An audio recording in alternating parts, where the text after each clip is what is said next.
Day 2 furnace project. I'm going to start by getting these pipes that I made out of the way, and then I'm going to build my transition pieces. These are the sections that take it from like a fat trunk to a medium trunk to a skinny trunk, and they're all the same sort of Lego pieces. So I'll get those put together. Then I can do my really precise measuring down starting at the mechanical room. I gotta also get rid of these tabs because that's just a little garish. I get my really precise measuring starting from the mechanical room and then working this way, and that'll let me get my trunks cut to length, and then I can finish assembling the trunks, and then I can start figuring out exactly where the top takeoffs will go, and then I can get those cut in, and then. No ending! We'll start with just getting this stuff out of the way. I spent $30 on these new gloves to help protect my hands because I got one really little bitty scratch on this finger here, and then first actually I got my shin while I was walking around. But these gloves, instead of being a leather based palm, they've got little rubber dots, so that means I can palm these. You know, I'm not sure if I like these on the inside of the wrist more than the outside of the wrist. All the other gloves I've ever had have had it on the outside of the wrist. You know what, before we get on to the actual assembly, I want to try out these guys on a bit of my scrap here. So grab a small piece of scrap, and the nice thing about this is it's got the fold over too. Okay, so it does straight line really easy. As for turns, less easy but still really doable. Wow.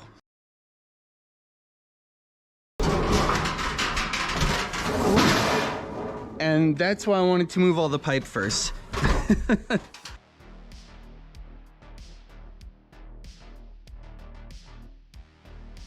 But I sure feel a lot more confident with these gloves on.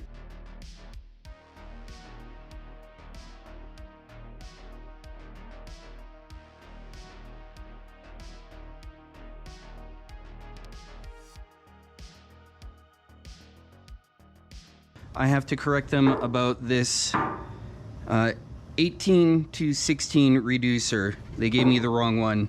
It's correct on the order, but they picked the wrong one.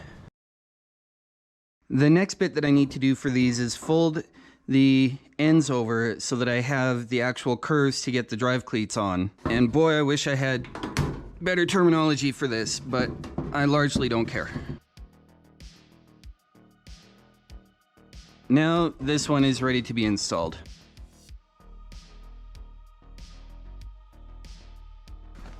Okay, next step is making sure I have really precise exact measurements about the size of the furnace, and especially this plenum takeoff here. I would like, if it's at all possible, to be able to reuse this piece, and I want to know where the end of this piece is based on where the furnace is going to sit in the mechanical room so that I can start measuring out the lengths of my trunk runs. 3, 2, 1. Measuring.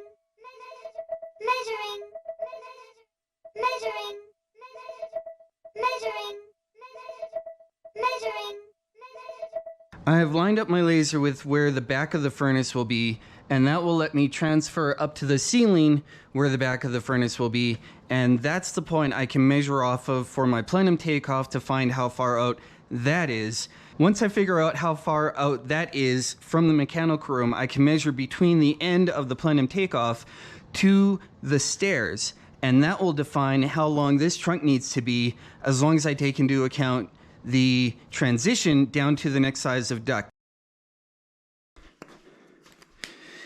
Now I have this marked down somewhere too. 15" to the raw edge. So this 15" to the raw edge is from this side. This is 5/8 back.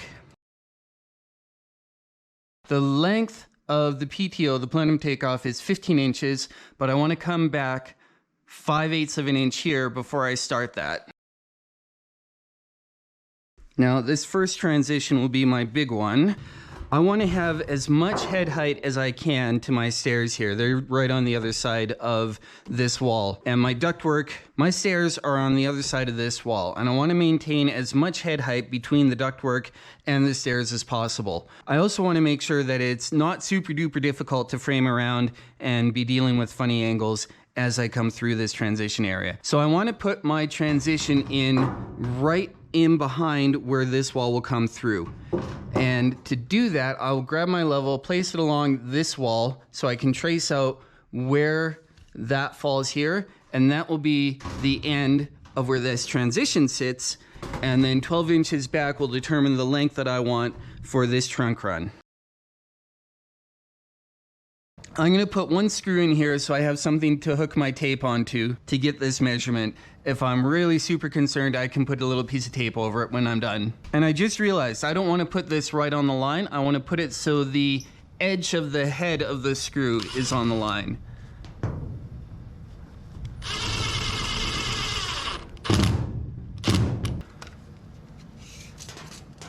And that way, the measuring tape ends up on the line.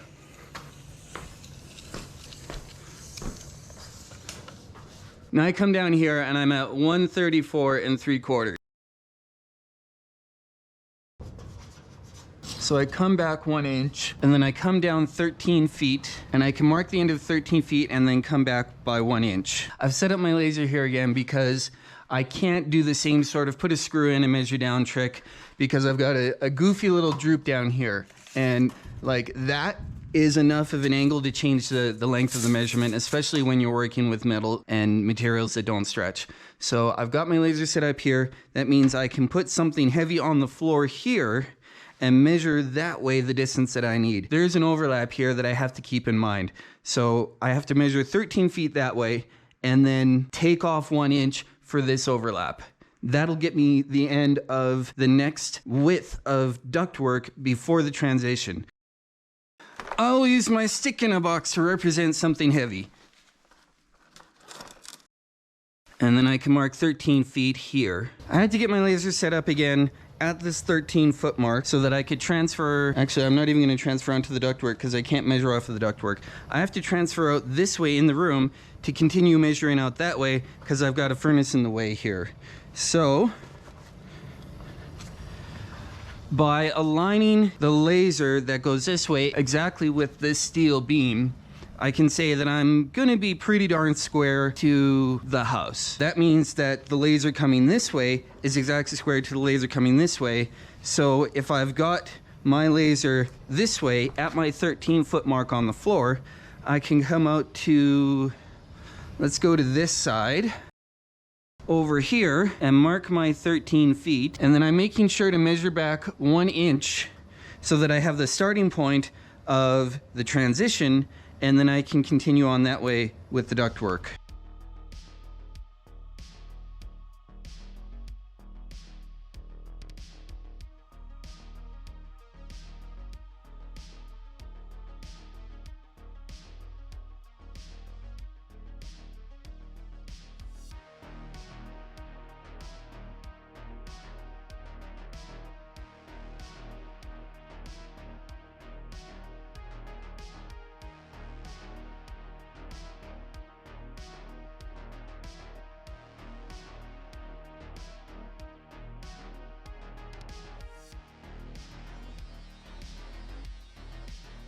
I think I just caught a mistake that I was making.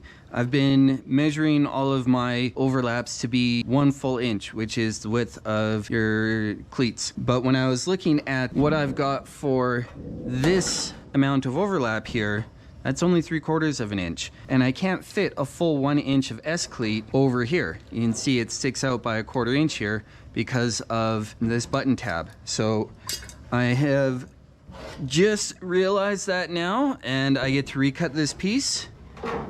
This is another one of those instances where I don't really know what I'm doing. Would be a lot faster if I had an HVAC contractor to come and do this for me, or even if I just had a sheet metal guy who was here to say, nope, these are the numbers you add and subtract, and these are where you cut your corners and all that sort of stuff.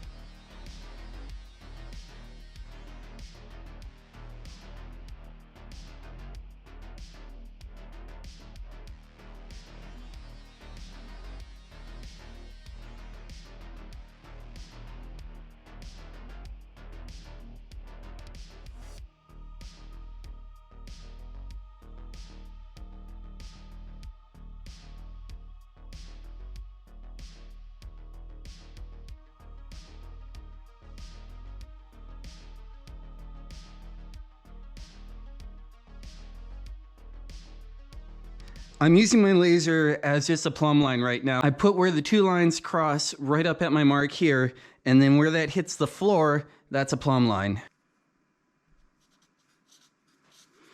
There. At this end by the stairs, where I have the end length marked, I can also just drop a plumb line here. I don't need to have where it's parallel or square, I just need to have the length. So a plumb line is good enough for that. Now I can get these in rough position and we'll see if my overlaps are correct. I think I'm definitely at a point that this is workable.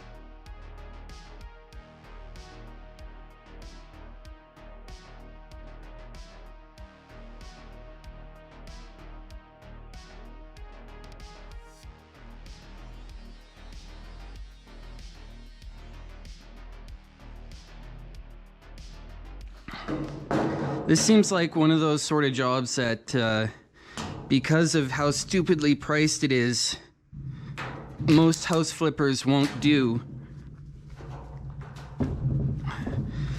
So if I can say, you know, there we go, that's better. My houses are the ones where the furnace is in the best location because I was willing to move the furnace and they weren't. You know, that is a get bonus for me in my jobs.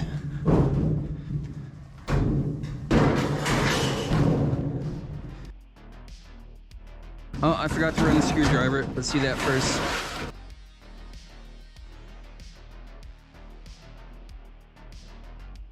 That was 1 8-foot length of not the largest piece of ductwork, but I was able to get it put in without any major hiccups or problems. This is all thanks to a new person from my stream last night, AK, who was the one who instructed me hold the one end up with your hand and use your other hand to get it started. Not something that would have occurred to me because I did have to be hammering with my left hand, and being not left-handed, that's not really how I think about things. So hopefully we can demonstrate that once again. The other thing that I forgot to mention just there is running the screwdriver through the lock section twice. There we go. And then at the end, because I don't have a proper tinner's hammer, I just use a wood block to tap this over.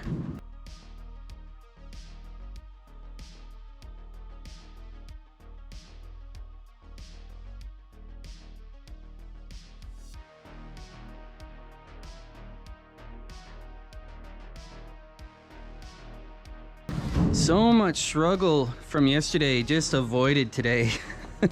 It's so nice.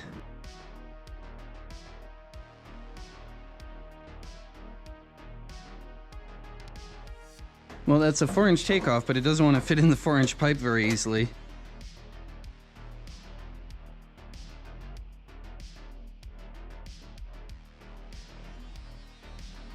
Let's start putting things into relative position. That should be pretty alright-ish there. And say that starts about there.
Well, I'll call that a closed duct.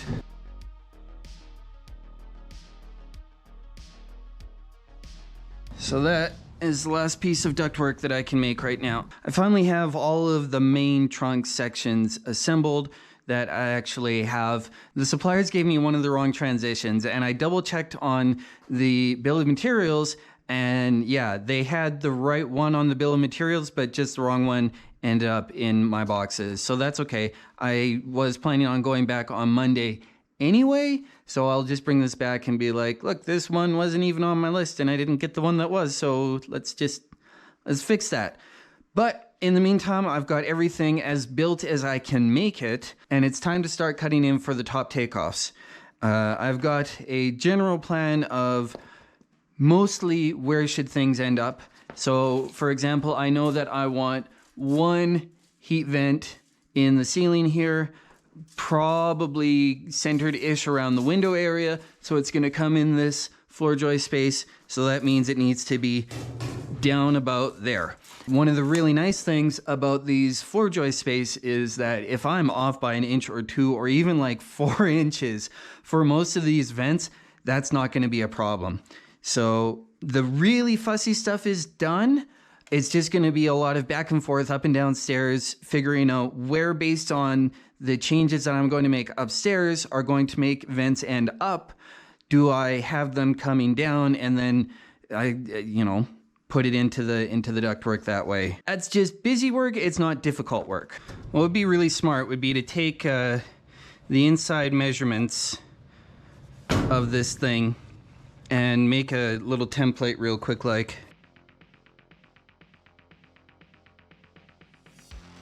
All right, there's a 5x7, and I want it back far enough that this 1 inch height won't interfere with the ceiling. We'll put it back 2 inches. There, 5 inch. I'll pop the camera over to show that I'm actually taking time to template things.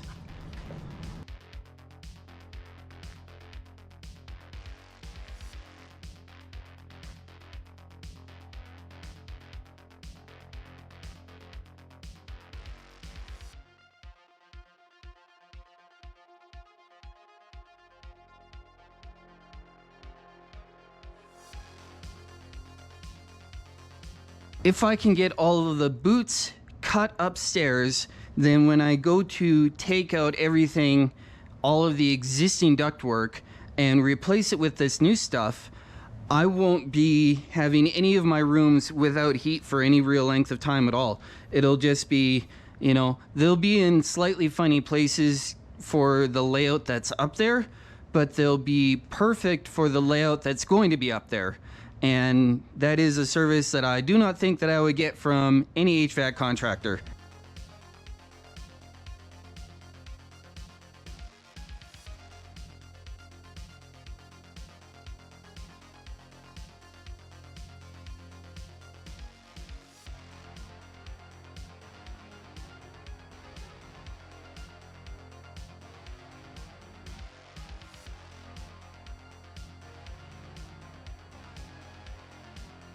I have finally finished mapping out all of the top takeoffs for the ductwork on this side of the furnace. The ductwork on that side of the furnace I might be leaving till tomorrow. I'm gonna start trying to punch in my top takeoffs.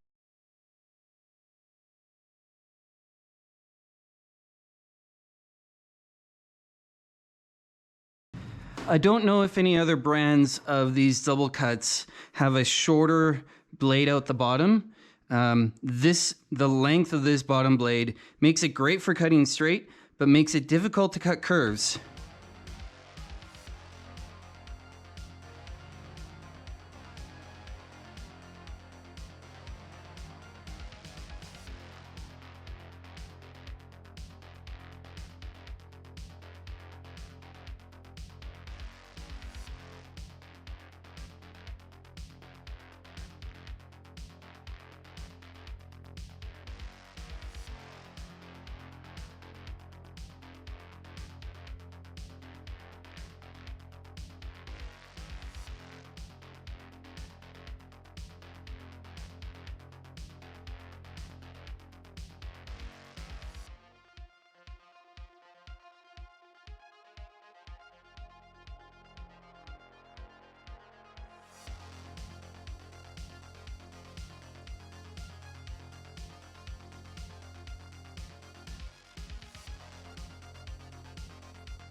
One thing the YouTubes never tell you is how not perfectly ready all the materials come. They're not bad, but this back tab on all of my takeoffs is bent way up at a crazy angle. And these side tabs here are always kind of tilted down. So for every one of these takeoffs, I have to come along and make sure that they're relatively straight and even to where they should be instead of where they come off the line.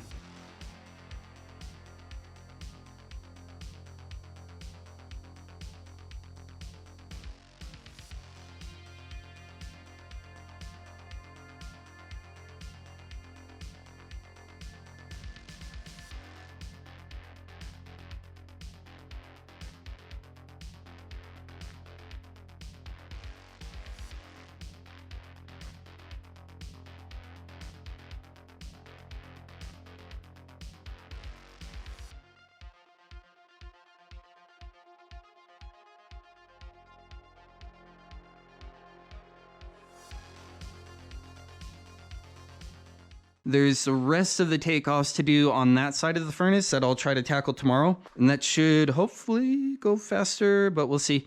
Do a little bit of framing around there because I would really love to be able to get the drywall in those two walls before I get the furnace in, so that it's way easier to get the drywall in before the furnace goes in instead of the furnace is in and now I have to somehow attach drywall through like literally this much space. Do the framing, do the drywall, and then do the ductwork. For right now, I need food because I've been streaming for 8 hours and apparently 10 minutes according to Twitch.